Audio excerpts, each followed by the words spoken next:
హైదరాబాద్ ప్రపంచ క్రీడా వేదిక అవ్వాలి, పోటీలు ఏవైనా తెలంగాణకు అవకాశం కల్పించాలి. తెలంగాణ స్పోర్ట్స్ హబ్ బోర్డు తొలి సమావేశంలో సీఎం రేవంత్ రెడ్డి. పలు తీర్మానాలకు ఆమోదం తెలిపిన బోర్డు. క్రీడా రంగంలో రాష్ట్రాన్ని అగ్రగామిగా నిలిపేందుకు తగిన కార్యాచరణ ప్రణాళికలు రూపొందించాలని ముఖ్యమంత్రి. దానికి నిధులే ఫస్ట్ 500 కోట్లు పెట్టలేము మనం క్రీడా రంగానికి, క్రీడా శాఖకు. సాయం సంపాదన భూమమ్మ బురకపోగులకు సరిపోయినట్టుగా దీనికి మనం ఇచ్చిన నిధులే లేవు, పెట్టిన ఖర్చే లేదు. అప్పుడే క్రీడా రంగాన్ని జాతీయ స్థాయి, ఇంటర్నేషనల్ స్థాయికి ఎదుగు. ఒలింపిక్స్ ఇక్కడ ఏది ఒలింపిక్స్ గేమ్స్ అట, ఒలింపిక్ గేమ్స్ మింగం ఎత్తుకులేదు మీసాలకు సంపంగా ఉండి అన్నట్టుగా. ఇక్కడనేమో ఇక్కడ ఉస్మానియా యూనివర్సిటీకి వచ్చేవో ఖజానా ఖాళీ, పంచతందుకు భూములు లేవు, ఏమీ లేవు. ఒలింపిక్ గేమ్స్కు ప్రణాళికలు తయారు చేయమన్నట. తెలంగాణ ఇట్లా చేసి రాష్ట్రాన్ని.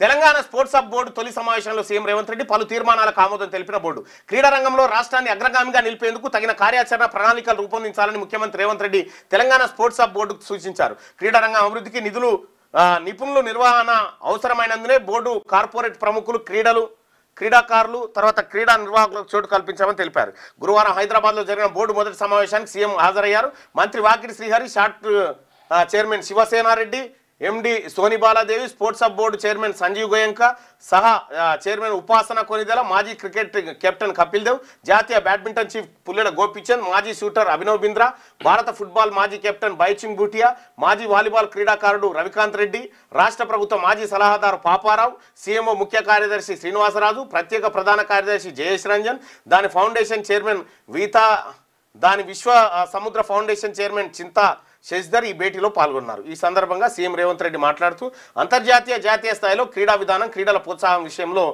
ప్రతి ఒక్కరూ హైదరాబాద్ గురించి మాట్లాడుకోవాలన్నదే నా లక్ష్యం. క్రీడా ప్రపంచానికి హైదరాబాద్ వేదికగా మారాలి. తెలంగాణలో ఇప్పటికే ఐటీ సంస్కృతి ఉంది. రాష్ట్రంలో ప్రతి కుటుంబం తమ పిల్లలు ఐటీ రంగంలో ఉండాలని కోరుకుంటుంది. అలాగే క్రీడా సంస్కృతి కూడా రావాలని భావిస్తున్నా. క్రీడా రంగాన్ని ప్రోత్సహించేందుకే గతంలో ఎన్నడూ లేనంతగా బడ్జెట్లో నిధులు 16 రెట్లు పెంచాం. ఎంత అయ్యా 16 రెట్లు అంటే ఎంత అనుకుంటారు? 16 లక్షల కోట్లు అనుకున్నారు. 500 కోట్లు దాటలే ఇంత పెంచినాక కూడా. అవి ఏమీ లేదు. ఆటలాడేటప్పుడు ముగ్గు వస్తే అందుకు శుద్ధ ఖర్చు కాదు అది. ఎట్లా క్రీడారంగం బయటకు వస్తుంది అయ్యా సారు? మన తాన ప్రైమరీ స్కూల్స్,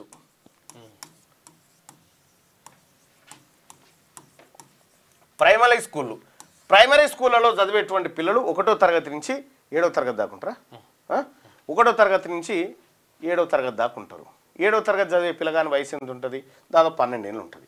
అంటే 12 ఏళ్ళ వయసు వరకు ఆయన పీఈటే లేడు. 12 ఏళ్ళ వయసు వరకు అసలు ఆటలతో టచ్చే లేదు, పీఈటే లేడు ఆయనకు. ఇక అండర్ 14 ఆడిచ్చే వరకలే ఈయనకు ఓనమాలు కూడా రావు. నువ్వు బయట దేశాల్లో రీసెర్చ్ చేయండి. వాళ్ళ క్రీడలు ఎప్పుడు స్టార్ట్ అవుతాయో. ఫస్ట్ చదువు స్టార్ట్ కాదు, క్రీడలే స్టార్ట్ అవుతాయి. ముందే అదే స్టార్ట్ అవుతాయి, ఆటలే స్టార్ట్ అవుతాయి.